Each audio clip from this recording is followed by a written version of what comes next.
রব্বুল আলামিন অভাবীর অভাব দূর করে দেন, ঋণগ্রস্তের ঋণ পরিশোধের তৌফিক দেন, হারাম হালাল বেঁচে চলার তৌফিক দেন আল্লাহ রব্বুল আলামিন। বেকার যারা আছে হালাল কর্মসংস্থানের ব্যবস্থা করে দেন আল্লাহ। সকলকে শারীরিক সুস্থতা, মানসিক প্রশান্তি, অর্থনৈতিক সচ্ছলতা দান করেন আল্লাহ। প্রত্যেকটা পরিবারে দ্বীনের আবহাওয়া জারি করে দেন রব্বুল আলামিন।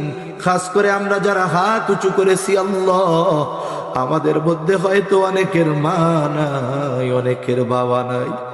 আয় আল্লাহ, মা বাবা কত বড় নেয়ামত, যার নাই সে বুঝে মা বাবা কত বড় নেয়ামত। আয় আল্লাহ, দুনিয়ার অপর প্রান্তে আমেরিকার খবর মুহূর্তের ভিতরে পাওয়া যায়, দেখা যায়। 3 হাত মাটির নিচে ওই মোহাব্বতের মা বাবার কবরের খবর জানা যায়।